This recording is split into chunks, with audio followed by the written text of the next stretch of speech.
Olá, pessoal! Estamos de volta a mais uma aula de literatura, certo? E hoje com o tema Teatro, aspectos da peça infantil. Se você não é inscrito no canal, se inscreve e não deixe de curtir essa aula, tá?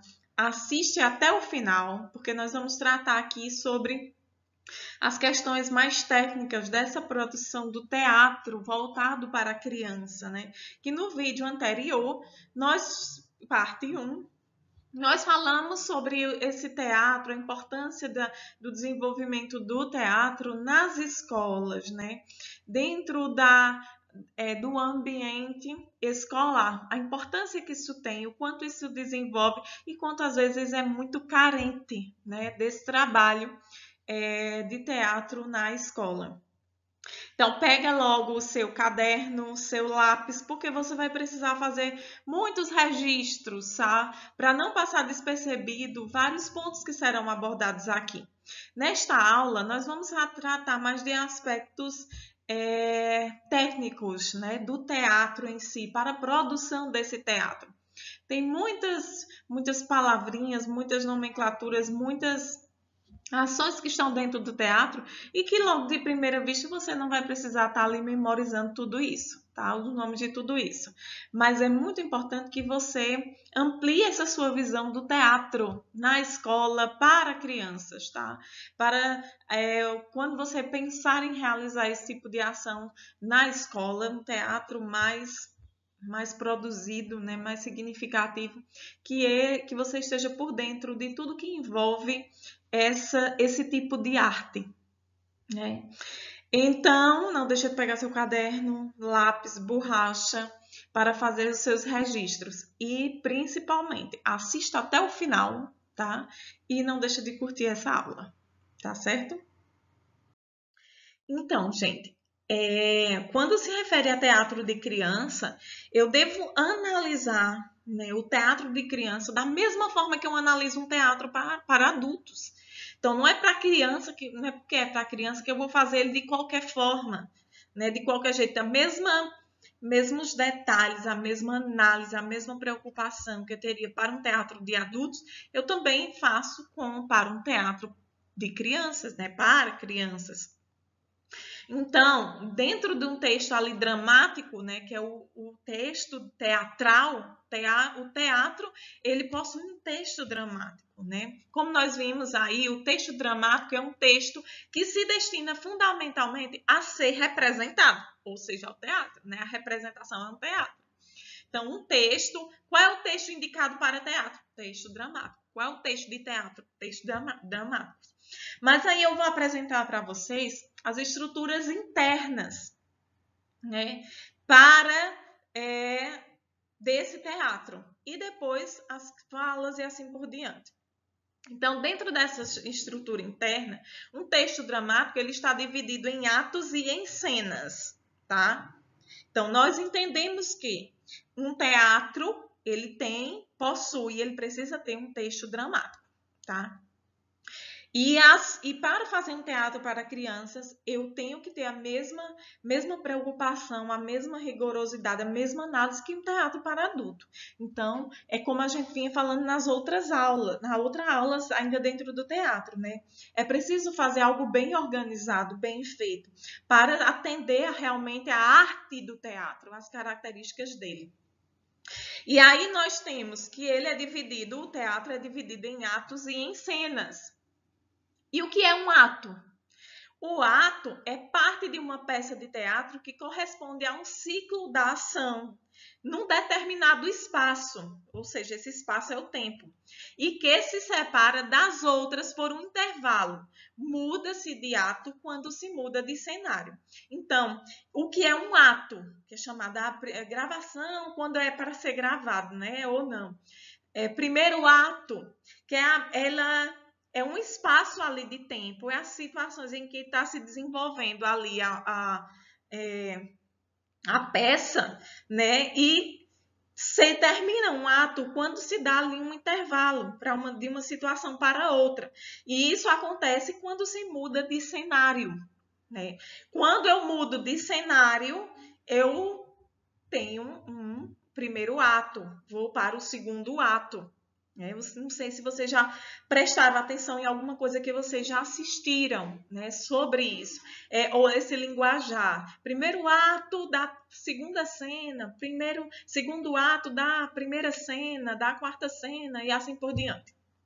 Então, o ato, ele tem um intervalo de tempo, né?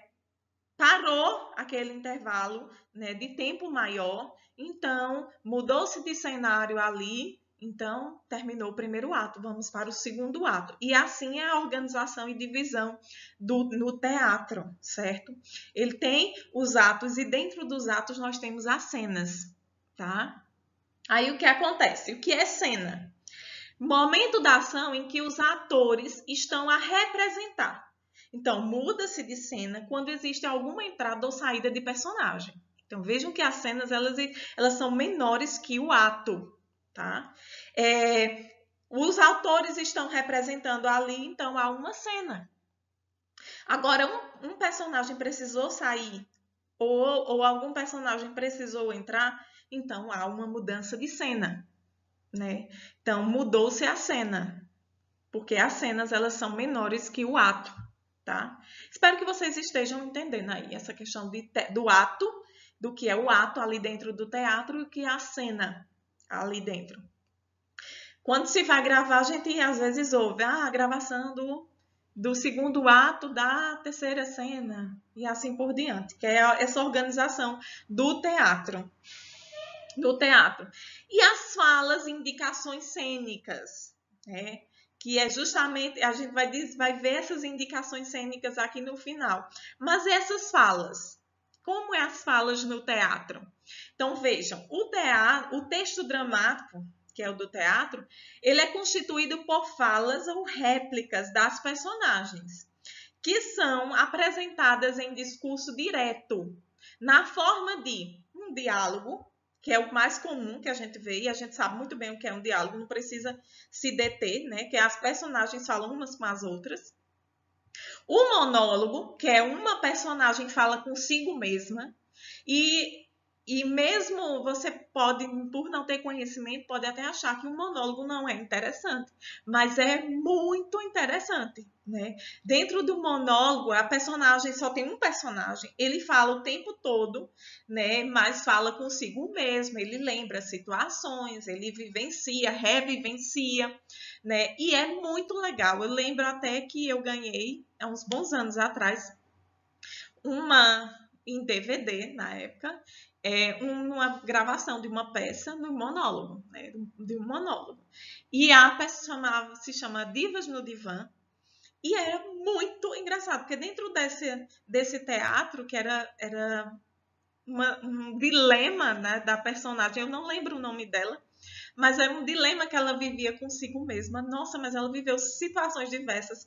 Lá mesmo, ela dentro da própria do ato, né, dentro do mesmo ato, ela mudava, se vestia lá, ia falando consigo mesma e vivendo situações das mais engraçadas, né, as mais reflexivas, né? Porque também levava aos dilemas dela, eram os dilemas que a gente também vive no dia a dia. Então era muito, muito, muito legal. Então o monólogo também é uma forma, né, também de realização de teatro muito legal. Então nós temos o diálogo entre várias falas e temos o monólogo, que é quando a personagem só tem um personagem, né, que fala consigo mesmo, e temos a parte. Isso tudo pode estar ali dentro do teatro. Essa parte, ela pode estar dentro aí do monólogo, ela pode estar dentro do diálogo, são as falas, né? As falas do teatro. Mas o que é a parte? É quando aquele personagem, ele está ali dentro da cena e em um determinado momento ele se dirige a falar com o público.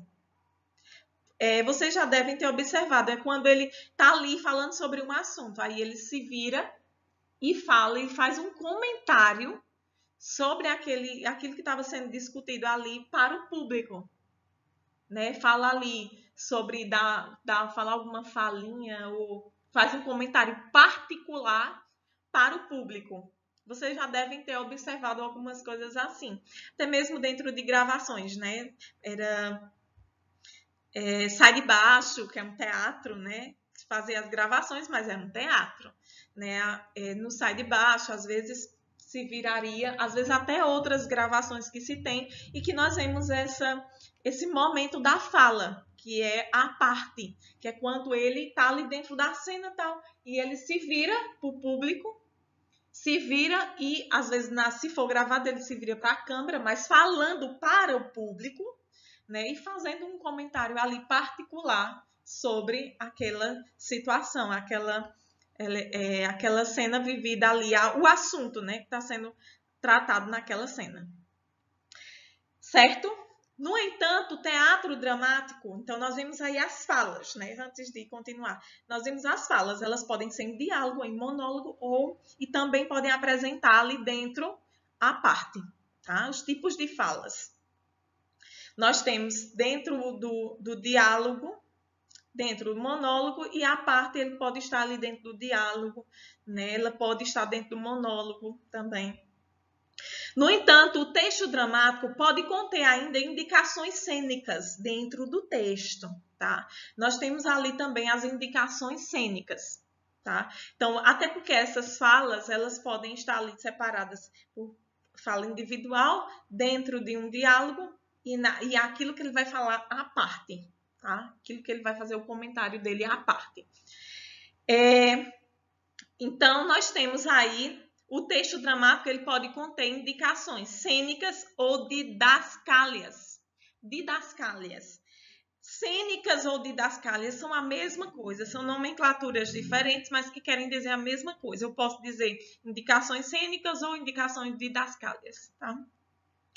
Que fornecem informações sobre o cenário. Vejam, antes de dizer as possibilidades, essas indicações cênicas ou didascálias, elas se referem ao texto, dentro do texto. Quando o autor do texto, ele vai dizer, dar todas as indicações do tom de voz que o personagem vai usar, dos adereços, dos figurinos, do tempo e espaço de cada ação, da luz, do cenário. Ele vai dar todas as indicações ali dentro do texto dramático, né, do texto para o teatro, para que nada fuja do controle, para que não aconteça diferente do que ele, ao produzir o texto, né, pensou e ali organizou. Porque se não for produzido da forma como ele pensou, aquilo ali pode acabar sendo apresentado de uma forma diferente e perdendo o valor, né, perdendo a beleza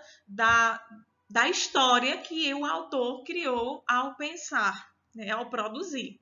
Então, essas indicações cênicas são todos os detalhes, né? De como o personagem deve falar, de como ele deve se vestir, como ele deve se comportar, o tom de voz que ele vai usar, a forma que ele vai agir, para não haver falhas para o público. E mesmo que aconteça alguma falha, o público não consiga perceber essa falha. Ou os atores e atrizes, eles possam ali dar uma reviravolta na situação e aquela cena não perder o brilho do teatro, né? O brilho da apresentação. Então, essas indicações cênicas ou didascálias são todos esses detalhes, né? Que vão estar ali dentro do texto, explicando as informações sobre o cenário, a luz, o som. A luz agora vai se voltar para determinado personagem, depois determinada cena, a luz vai se voltar para o personagem, vai ficar focado uma luz enorme em cima dele e ele vai ficar falando consigo mesmo. São esses detalhes, essas indicações que precisam estar ali dentro do texto. São essas indicações cênicas ou didascálias, né, chamada também, que vão dar todos os detalhes para essa apresentação teatral, para essa produção teatral. Então, luz, som, o tempo, né, que vai demorar, o espaço entre uma ação e outra, os adereços, né, que vão usar, o figurino, né, a roupa, os gestos, as atitudes, o tom de voz, os movimentos e as características físicas e psicológicas do personagem. Aí ele é meio desastrado, ele é meio bobinho, vive com a cabeça nas nuvens, sem cara de espertalhão, ou tem cara de tem expressões de gente maliciosa. Todas essas características psicológicas e físicas do personagem estão lá dentro do texto mesmo, para que o ator, né, e a atriz ele se incorpore ali dentro daquele personagem, né? Ele se situe ali dentro daquele personagem. Por isso que muitas às vezes, dependendo, né, de coisas, às vezes até quando apresenta características de ser loira e tal, ou se pega o personagem conforme as características, né, do texto, ou às vezes alguns até pintam os cabelos, fazem, se o cabelo é liso, fazem ele cacheado, se for algo que está ali dentro dessas indicações cênicas, né? E assim por diante. Palavras importantes sobre o texto dramático e a sua representação. Então, o que é adereço? São coisas simples, mas eu vou ler para vocês devem conhecer algumas delas. Adereço é o objeto que o autor utiliza em cena ou que decora a cena, né? Então, tá ali explicando o adereço. O adereço é assim. E o que é esse adereço? São esses objetos que o ator vai utilizar, né, em cena, ou atriz. Ato, eu já expliquei para vocês, já tem uma parte explicando, é a parte de uma peça que corresponde ao ciclo da ação e que é separada por outras, por um intervalo, né? Terminou um ato, às vezes vai mudar até de cena, tem um intervalo de tempo entre uma e outra, então terminou um ato. Ator e atriz, vocês sabem, né, que é quem representa o papel de uma personagem. É a cena, é o momento da ação em que os atores estão a representar, né? Mudou, entrou uma pessoa, saiu outra, acabou uma cena, certo? Então, isso aí já foi explicado também. O cenário, vocês sabem o que é o cenário, né? Um conjunto de elementos que delimitam o espaço cênico e o decoram, né? Temos ali o espaço, né, onde está acontecendo a cena, então é o cenário. Então, essa decoração, essa organização desse cenário, né, o espaço ali onde está acontecendo a cena, vocês sabem. Cenógrafo é quem se encarrega da decoração da cena. É chamado de cenógrafo. Na nossa peça de teatro, fulano vai ser o cenógrafo. Ele é muito bom com essas coisas, porque ele sabe criar, ele sabe planejar, ele tem material e tudo para criar cenas, né? Essa decoração da cena. Então, esse é chamado de cenógrafo. Dramaturgo é o autor do texto dramático. Então, fulano é dramaturgo, porque ele produz os textos para teatro, né? Produz ali o texto dramático, que é o texto de teatro.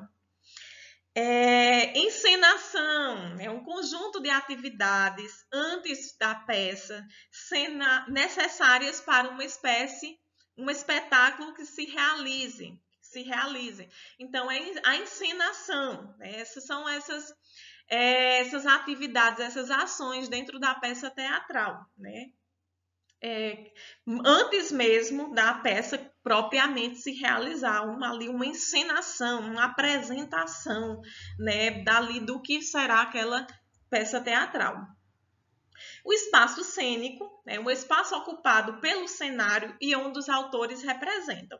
Então, o espaço, está se referindo aí, espaço cênico, que é exatamente o local onde isso vai, os cenários, e os autores vão representar. Figurinista, tá? Vocês conhecem também, que é aquela pessoa que desenha ou que é responsável pelo guarda-roupa das personagens, né? Então, ele escolhe, ele se preocupa, ele tá ali acompanhando o texto também, né? Para saber em que situações, quais roupas vão ser utilizadas. Ele tá ali também dentro do texto, ele tem um papel também importante, como todos esses outros, né? Porque ele está ali acompanhando, está selecionando as roupas, está pesquisando quais as roupas que vão ser usadas pelos personagens, o momento em que ele vai trocar, né? Como é que ele vai organizar, é um figurinista. Quadro é um pequeno ato, porém menor, né? Que não é separado dos outros por um intervalo, mas apenas por uma descida da cortina ou da luz, como um novo cenário ou não. Então, o quadro, que é chamado aí, ele é um ato, só que ele é menor. Porque a gente sabe que o ato ele modifica conforme o cenário, mas o quadro ele é menor do que o ato, porque ele apenas a modificação de quadros aí, apenas com fechar e abrir de cortinas, como ele vem apresentando aí, um intervalo de tempo menor, certo? É o luminotécnico. Quem está encarregado, né, quem está encarregado da iluminação do espetáculo, né? Alguém precisa cuidar dessa iluminação para direcionar a luz para a pessoa certa no momento certo, para colocar ali quando for precisar a luz mais colorida ou mais fechadinha, mais escurinha para iluminar mais ainda. Alguém tem que ser o luminotécnico, né? Ficar responsável por esse jogo de luz fundamental dentro do teatro, que, né, dá toda uma ênfase ali dentro das cenas.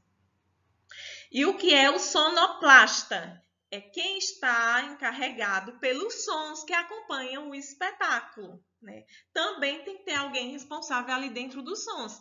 Às vezes, dentro do teatro vai se vivenciar um momento em que ou se vai ter um canto, né, e vai precisar de fundo musical, ou vai entrar dentro de um espaço, de uma situação em que vai precisar aqueles sons, né, que vão dar toda uma ênfase ao momento da cena, né? Digamos ali, chuva, ou tan tan tan tan, ou aquela coisa de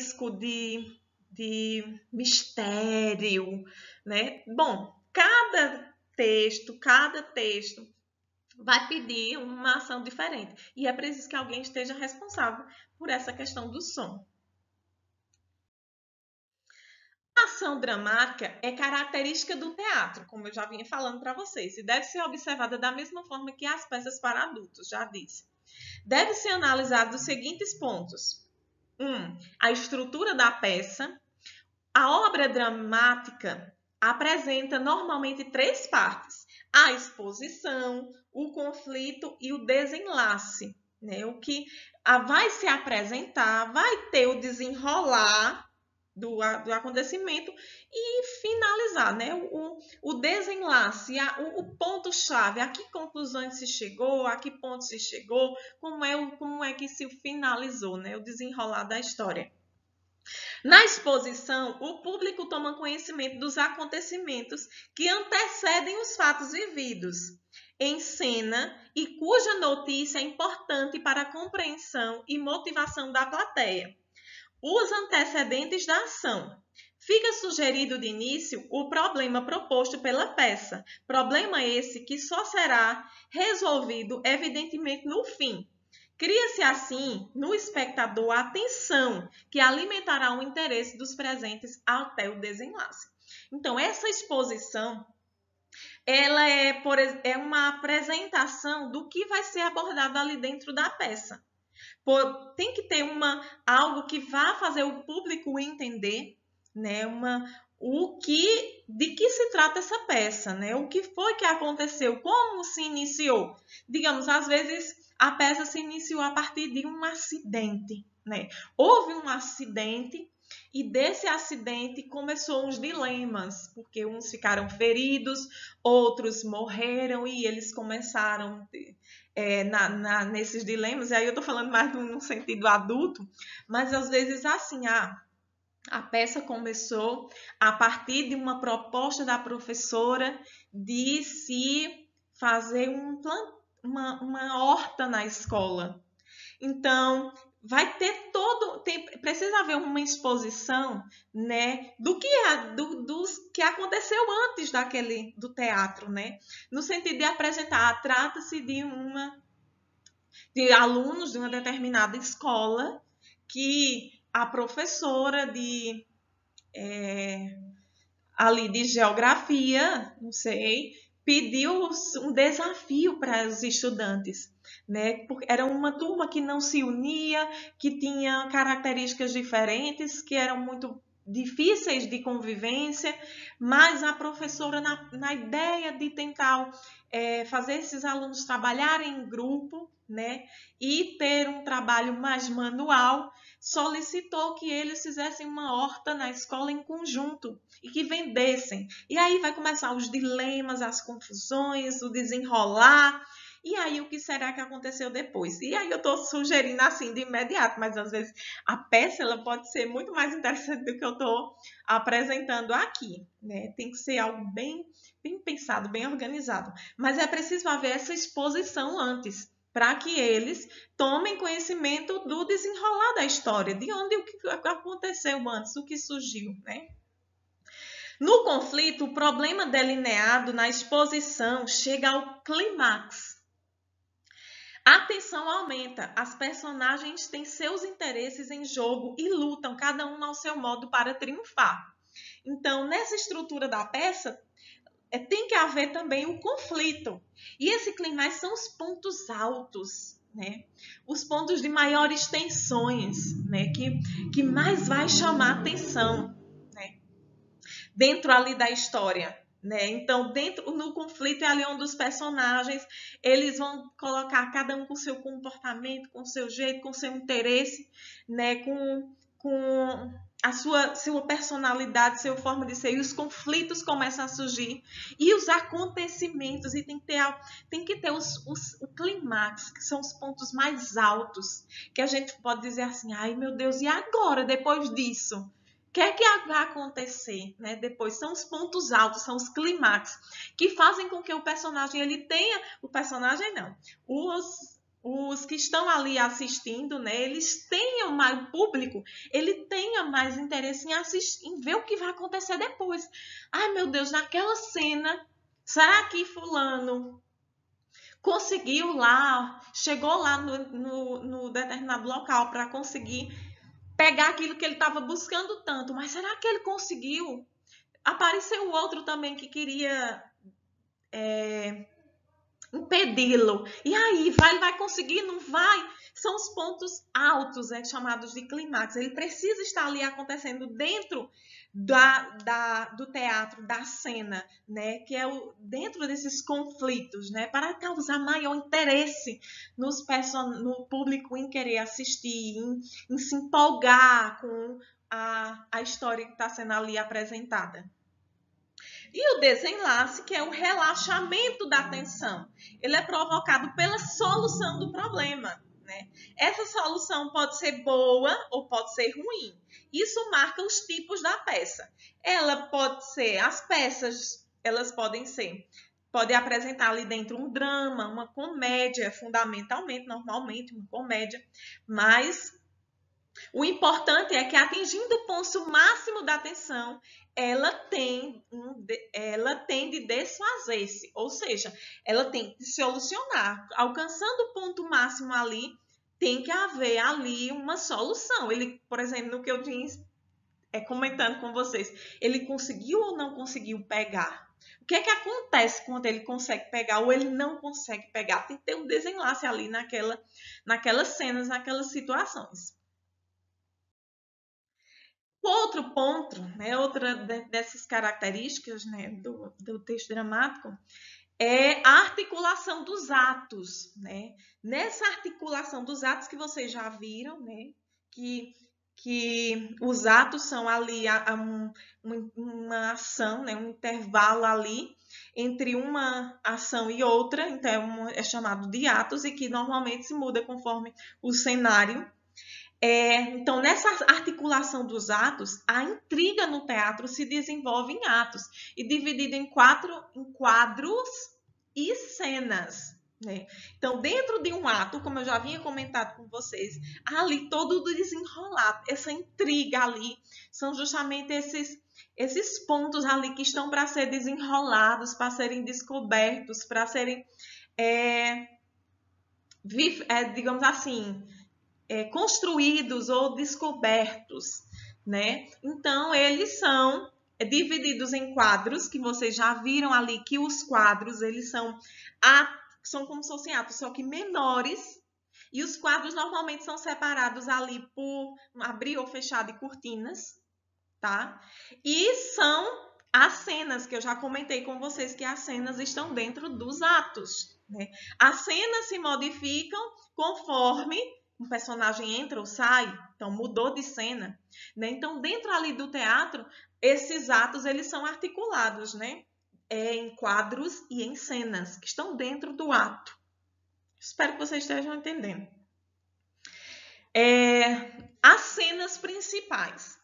Ao contrário do ato, a cena, tomada individualmente, não tem grande importância dramática. Já o ato tem, porque o ato é maior.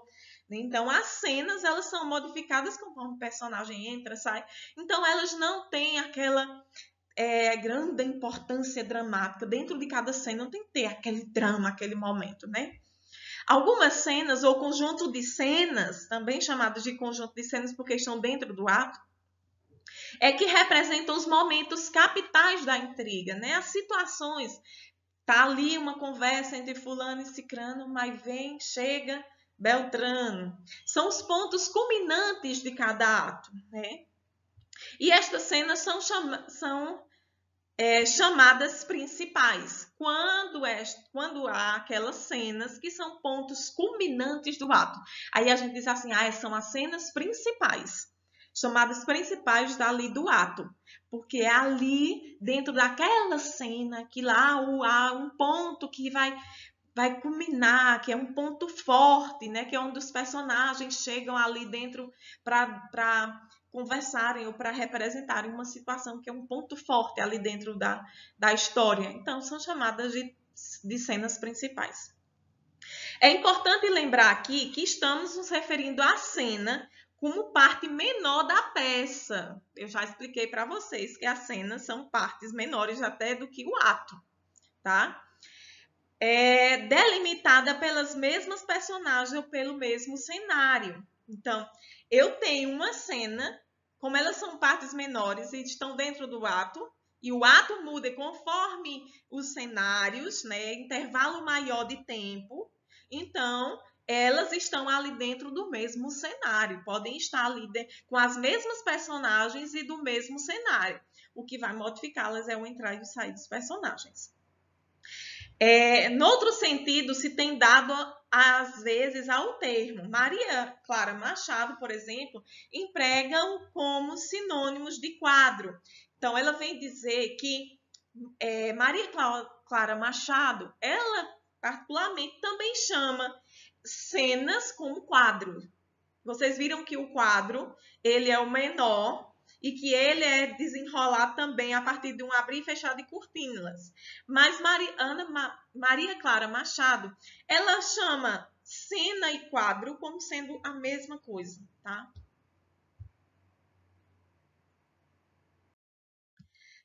Caracterização das personagens. As características da personagem podem ser apresentadas ao espectador de vários modos. A caracterização é direta quando o caráter da personagem surge através de outra personagem da peça, né? Você percebe o caráter dela quando você vai descobrindo, quando um outro personagem vai falando sobre ela, vai dizendo como é que aquela personagem é, né? Ela é indiferente, antipática, não se socializa, vai dando características dela no desenrolar e você vai percebendo a característica daquele personagem. Ou a indireta, que quando o público ele vai construindo o perfil da personagem através das suas ações. Então, ele vai percebendo quem é aquela personagem, como é que é a personalidade dela, o perfil dela, conforme o desenrolar das ações ali dentro do teatro. Aí ele vai percebendo as características daquela personagem. Pode ainda, aqui, quando o público constrói o perfil da personagem através de suas ações, pode ainda a própria personagem se apresentar, né? Apresentar-se. Então, ainda há essa possibilidade também da própria personagem dizer e falar sobre como ela é antes. Todas as formas são válidas. E o bom autor sabe tirar delas efeitos dramáticos. né? Então, um bom autor, né, o que constrói ali o texto, ele vai criar suas personagens e vai ali apresentá-las, ou de forma direta ali dentro do texto, fazendo com que um outro personagem vá delimitando e apresentando as características de do outro, ou de forma indireta, que é quando o público ele vai percebendo pelo jeito delas agir, pelas falas, pelo desenrolar da história, né, a característica daquela personagem.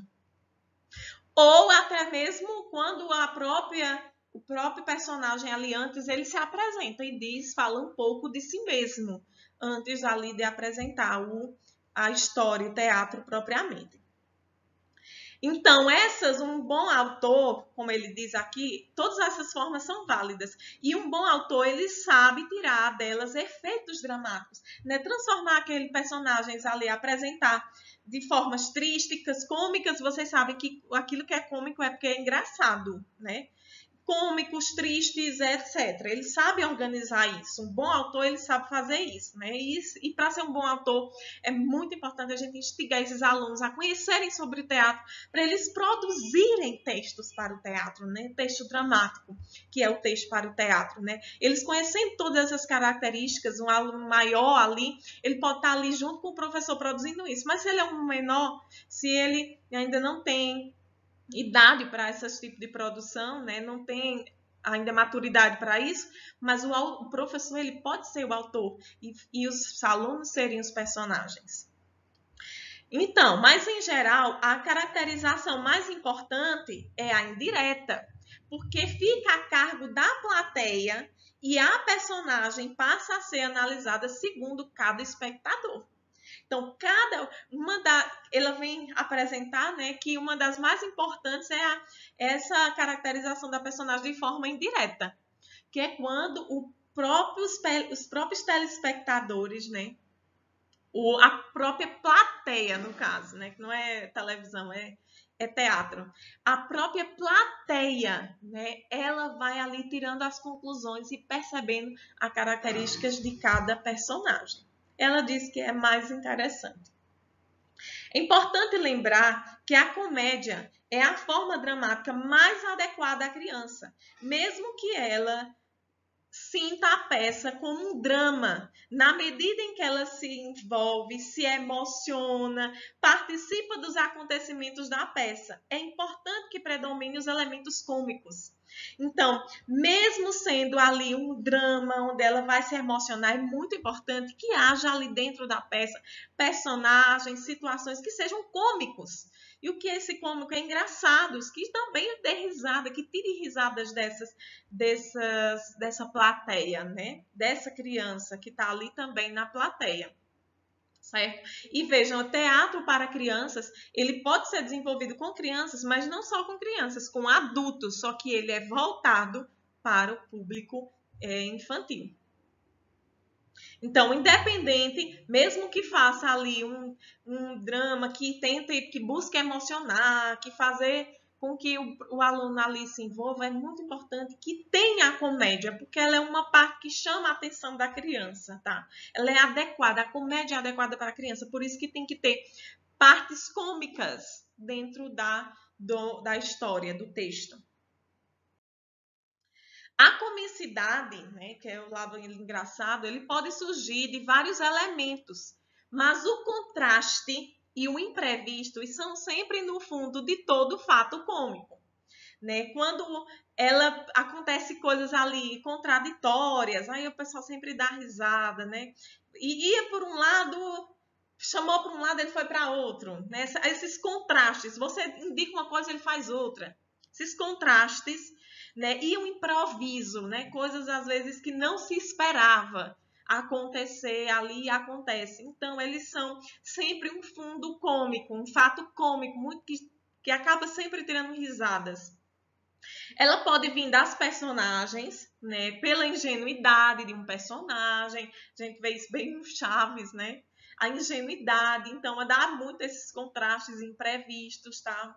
Pelo ridículo ou pela vivacidade de cada uma dos personagens. Ou ela é muito ativo demais e por isso acontece muitas coisas engraçadas com ele, ou ele é meio ridículo demais, né? E por isso também acontece, ou ele é tão ingênuo que acontece essas situações cômicas, né? A característica desse personagem o autor vai dar, mas que são pontos importantes dentro dessa personalidade do personagem para dar esses contrastes imprevistos e tornar as cenas, né, o personagem engraçado e as situações que acontecem engraçadas. Ela pode vir das personagens pela ingenuidade, como eu disse, pelo ridículo ou pela vivacidade de cada uma. Das situações cênicas, nós temos, né, situações, ações ali cênicas, nós temos tropeções, posições estranhas, quedas, desencontros, como eu já disse para vocês, um vai para um lado, outro vai para o outro, etc. E das palavras e diálogos, né? Às vezes uma fala que um faz e que fica engraçada, uma conversa entre eles sobre um assunto de forma que se torna engraçado também. Mas o mais comum nas boas comédias é que essas formas de comicidade se misturem, né? Então, não seguir apenas um padrão, só tropeços, ou só desencontros. Não, ela tem que se misturar, apresentar-se de formas diferentes para realmente ser algo cômico, engraçado. Para a criança, a comicidade, segundo Júlio Gouveia, deve ser explorada pelo absurdo e pelo humor de cumplicidade. Identificação da criança com a personagem, porque se julga capaz da mesma reação em solução de problemas. Então, segundo esse autor aí, Júlio Gouveia, ela deve ser apresentada, a comicidade, ela deve ser apresentada com situações que a criança se enxergue ali, que ela também poderia cometer, né? Que é característico dela, de uma criança. Tropeçar, entender as coisas de forma diferente, fazer posições estranhas, e assim por diante. Então, o público ali, a criança, ele precisa estar ali se identificando com aquele personagem para poder achar engraçado, né? E as situações que eles vivenciam. Porque eles vão entender que realmente é possível disso acontecer. Não é algo que realmente está sendo inventado, não. São coisas que podem acontecer, né? Há formas de humor inacessível à criança, né? Segundo aí Maria Antonieta Antunes Cunha, né? Elas são inacessíveis à criança, segundo a autora. É o que ocorre com o trocadilho e a ironia, que passam despercebidos à criança, mais preocupada com a ação. O que é os trocadilhos? Vou dar um exemplo aí do Chaves. Lembram quando Chiquinha estava viajando, parece que foi ficar com a bisavó e elas mandavam cartas para o seu Madruga, e o seu Madruga, por causa da vista, mandava o Chaves ler.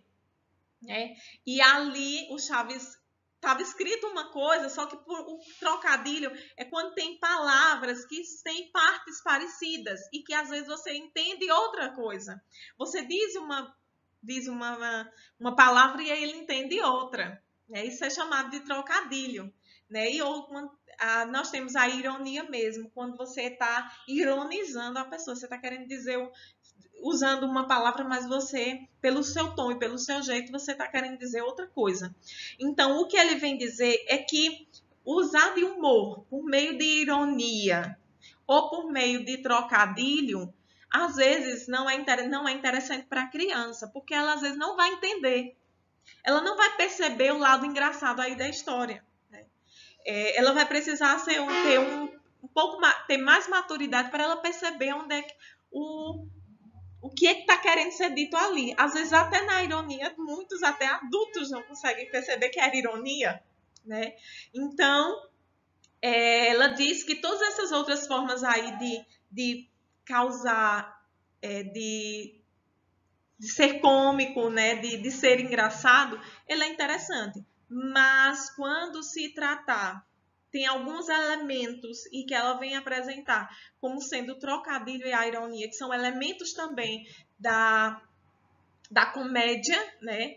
Mas que não é interessante para crianças, porque elas não vão entender, né? Às vezes ele está lendo, como eu disse assim, ele está falando uma coisa e o outro está entendendo outra, só que às vezes a criança ela não consegue perceber onde é que está o lado engraçado aí da história, né? E quando a ironia, principalmente. Então, não são elementos interessantes para formas humorísticas, né, de trabalhar no teatro com a criança. Também as peças devem ajustar-se à idade da criança. Tá? Assim, de 4 a 7 anos, as pantomimas, né, histórias de lendas e folclore são muito apreciados. O que é as pantomimas? São teatro com mímicas. Só tem mímica ali. Então, tudo, até o desenrolar, o engraçado da história, tudo acontece ali na mímica. Então, a autora vem falar aqui para crianças de 4 a 7 anos, fazer teatro com mímicas, né? Pantomimas, né? Que todo o desenrolar dele é só por meio de teatro. Quase não tem palavras, quase não tem falas. É todo na mímica, né? Nos gestos. É engraçado, é interessante e chama a atenção das crianças de 4 a 7 anos. Ou histórias com lendas, né? Esses mistérios, acontecimentos, coisas fora do normal, né? Que acontece também interessante. Ou folclore, né? Que traz personagens que usam da imaginação dessa criança. De 8 a 12 anos, as peças mais longas, né, versam sobre fatos e personagens do mundo real. Então, se a criança já tem de 8 a 10 anos, fazer peças um pouco mais longas, né, que ela já tem mais disposição para estar ali assistindo, participando, assistindo a peça, e que tragam situações ali dos personagens do mundo real, né? Situações que elas realmente vivenciam, os dilemas, situações que elas vivenciam, né? Trazer isso também para as crianças de 8 a 10 anos já é possível numa peça. Dos 12 anos em diante, as adaptações das obras clássicas, por exemplo, de Gil Vicente e Martins Penas, são valiosas. Então, Gil Vicente e Martins Penas, eles vão apresentar algumas adaptações para peças teatrais com crianças de 12 anos que vão ser bastante interessantes. E ela também apresenta o teatro de Maria Clara Machado, cujas altas qualidades o fazem apreciado e de valor real para todas as idades. É interessante sobre a autora, sugerimos a leitura do livro A Comicidade de Maria Clara Machado. Então, nós temos aí já uma indicação de um livro, caso você queira aí se aprofundar dentro do teatro. Então, para crianças a partir de 12 anos, há mais ali os dilemas e situações, né, engraçadas e vivenciadas que fazem parte ali da fase que ela está vivenciando, né, dos dilemas que elas estão vivenciando. E que venham trazer também reflexões para elas, porque eles já têm essa capacidade de repensar, de se autoanalisar, de refletir e de aprender um pouco sobre a vida e sobre si mesmo. E aqui nós temos 2 autores que vão ajudar bastante em leituras posteriores que vocês tenham interesse, certo? Porque agora está sendo a última aula de literatura, né? Para terminarmos o semestre. Logo em seguida já teremos as avaliações. Foi um prazer falar sobre literatura com vocês. Espero que vocês tenham aprendido bastante e que todo esse material aí de literatura que está sendo disponibilizado, tenha sido muito importante para a compreensão desse mundo literário para vocês. E agora, especialmente dentro do teatro, né? Que é digamos assim, uma apresentação diferenciada, né? Uma arte a mais a ser aprofundada, certo? Para não me estender mais, um beijo a todos vocês. Espero que vocês tenham feito vários registros, né? Tenham conhecido e assimilado e se apropriado do teatro, e que ao longo das escolas que vocês trabalhem, das aulas que vocês trabalhem, das aulas que vocês venham desenvolver, vocês possam trazer esse teatro com mais qualidade, né? Com mais elementos da própria arte mesmo, que é a arte do teatro, tá certo? Para as nossas salas, sempre desenvolvendo temas bastante pertinentes e importantes, né? Adequando a cada idade, tá? Tendo a preocupação de trabalhar assuntos e temáticas que sejam realmente interessantes para cada idade, certo?